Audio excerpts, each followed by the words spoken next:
안녕하세요. 놀라운 부동산 이선생입니다. 자, 오늘부터 폭락론자들이 가장 많이 팔아먹는 이 공포에 대한 이야기를 한번 해보도록 하겠습니다. 자, 혼자 온전히 여러분들과 소통하는 첫 번째 영상인 만큼 많은 호응으로 보답해 주시면 감사하겠습니다. 자, 첫 번째 순서이기 때문에 가장 많은 분들이 질문을 주시는 그런 주제죠. 그리고 앞으로 뉴스에서도 가장 많이 보시게 될 그런 단어, 금리. 에 대해서 아주 쉽게 한번 풀어보도록 하겠습니다. 자, 금리를 어떻게 생각하면 굉장히 어렵고 또 어떻게 생각하면 굉장히 쉬울 수도 있기 때문에 우리는 경제에 대해서 쉽게 이해하고 쉽게 대입해서 생각해야 지속적으로 퍼져나가는 생각을 할 수가 있습니다. 자, 금리는 뭘까? 이 돈에 대한 사용료 딱 이렇게만 알고 계시면 됩니다. 돈에 대한 이자값 다들 아시는 만큼 바로 본론으로 한번 들어가 보겠습니다. 자, 여러분, 기준금리가 0.5%라고 우리가 돈을 0.5%의 금리만 주고 빌릴 수가 없죠. 코로나 직전에 우리나라 기준금리가 1.75%까지 갔었는데 기준금리가 지금 약 한 3배 정도 저렴해졌습니다. 그렇다고 하더라도 시중금리가 3배 저렴해진 거는 아니죠. 한국은행에서 발표하는 이 기준금리라는 것은 금리의 맨 앞단에서 말 그대로 기준이 되어주는 금리입니다. 자, 여기에 시중은행을 포함한 민간 금융기관들이 이것을 기준으로 해서 나름의 금리를 책정하게 되는데 이것이 바로 시중금리죠. 자, 따라서 가장 앞단에 있는 기준금리가 지금보다 2배, 3배 오른다고 하더라도 시중금리가 2배, 3배 오르는 것은 절대 아닙니다. 자, 특수한 경우지만 때에 따라서 기준금리가 인상이 되더라도 시중금리가 낮아질 수도 있고 기준금리가 인하가 되어도 시중금리는 올라가는 경우가 있습니다. 자, 이것까지 설명드리면 너무 길어지기 때문에 궁금하신 분들은 하단에 블로그 통해서 카톡방 들어오시면 제가 답변해 드리겠습니다. 6월 평균 시중금리가 2.73%였습니다. 7월 평균 시중금리는 2.86%로 이미 조금씩 시중금리는 인플레이션에 반응하기 시작했습니다. 자, 기준금리가 오르기 전에 시중금리가 어느 정도 선반영을 미리 하고 있는 모습이죠.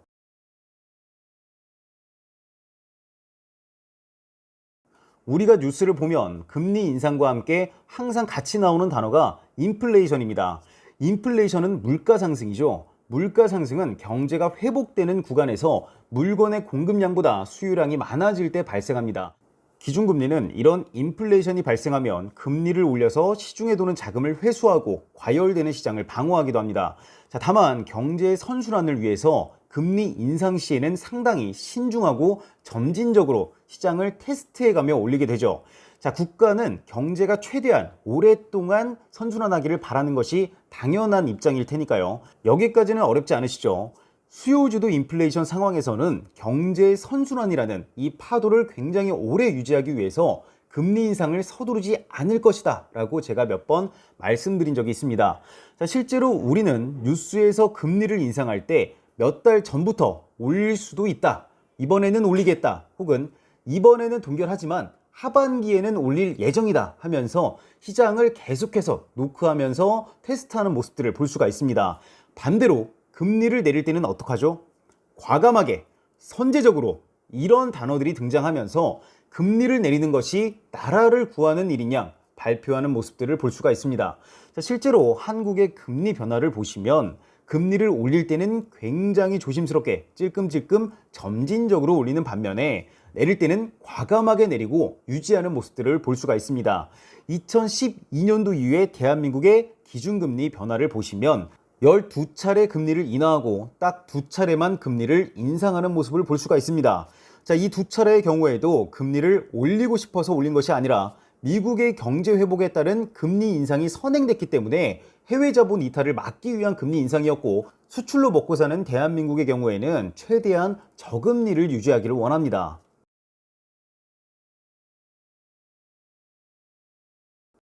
대한민국의 내수 비중은 꾸준하게 증가해 왔습니다. 다만 아직도 무역 의존도가 차지하는 비율이 높은 것은 제가 키우는 강하지도 않은 사실입니다. 앞으로 이 경제 방향이 수요주도 인플레이션이 아니라는 폭락론자의 영상을 보게 되었는데, 이 무역은 쏙 빼놓고 자영업자분들이 이렇게 힘든데 무슨 수요주도냐, 이런 논리를 피는 것을 보고 굉장히 어이가 없었습니다. 언제부터 대한민국이 내수로 먹고 살았습니까? 이렇게 중점을 조금만 벗어나게 되면 마치 논리가 있는 것처럼 비춰지기 때문에 하락론자들의 논리는 굉장히 위험할 수 있습니다. 무튼 돌아와서 대한민국은 통일이 되어 인구가 혁신적으로 늘지 않는 이상 대내 의존도보다 대외 의존도가 훨씬 클 수밖에 없는 나라입니다. 이미 반도체는 세계 시장의 필수제이고 수요가 늘어나는 시점에서 가장 크게 매출이 늘 수 있는 산업 분야입니다. 때문에 이미 삼성전자나 SK 하이닉스 등을 보시면 어닝 서프라이즈를 보여주면서 크게 매출이 상승하고 있습니다. 수출이 더 많은 비중을 차지하는 나라에서는 최대한 저금리를 유지해야 기업들의 금융 비용이 절약되고 수출 경쟁력이 그만큼 생겨나게 됩니다. 기업들이 돈을 싸게 빌려서 제품을 만드는 만큼 세계 시장에서의 경쟁력은 당연히 늘어나겠죠. 자, 생각보다 길어졌네요. 이제 마지막 가장 중요한 통화 시스템에 대해서 한번 말씀을 드리겠습니다. 자, 원래는 시중에 아무리 돈이 많더라도 돈의 실물 자산이 고정되어 있다면 돈에 대한 사용량이 늘어나는 만큼 금리는 상승합니다. 자, 돈은 한정적이고 빌리려는 사람이 많다면 당연히 돈의 사용료, 돈의 가치는 높아지겠죠. 원래는 이게 정상입니다. 근본이제가 살아있다면 말이죠. 하지만 지금의 통화 시스템은 미국의 소비력을 담보로, 국력을 담보로 무한하게 화폐가 찍혀 나오고 있습니다. 자, 미국이 국채를 발행하면 연준이 그냥 사주는 시스템이기 때문에 뭔가 시스템은 있어 보이지만 단편적으로는 그냥 돈을 무한하게 찍어내고 있는 거죠. 자, 2020년도 한 해 동안 미국이 발행한 화폐량은 이전 10년 동안 발행한 화폐의 총량보다도 많습니다. 자, 미국도 부채가 지금 엄청나게 많은 상태이기 때문에 금리 인상을 절대 쉽고 빠르게 할 수는 없겠죠. 자, 충분히 회복이 동반될 때 그럴 때 천천히 진행될 것으로 저는 예상을 합니다. 또 지금 풀어제끼는 이 부채에 대해서는 갚겠다고만 했지 언제 갚겠다고 하지는 않았기 때문에 지금의 미국의 패권이 유지되는 한 당분간은 이런 시스템이 유지되지 않을까라고 생각을 하고 있습니다. 그냥 세계에서 가장 돈도 많고 힘도 세고 하기 때문에 이런 시스템이 가능한 거고 미국이 아니라면 가능한 시스템이 아니죠, 사실. 자, 대한민국 또한 최대한 저금리를 유지하면서 가계부채에 대한 관리만 강화할 것으로 개인적으로 예상하고 있습니다. 자, 모두가 부자가 될 수는 없습니다. 이 자본시장을 좀 이해하고 놀라운 부동산과 지속적으로 함께 하시는 분들이 이 부의 권리를 오랫동안 누릴 수 있을 것이라고 봅니다. 자, 오늘의 한 줄평, 벼락거지 탈출은 놀라운 부동산 구독순이다. 감사합니다.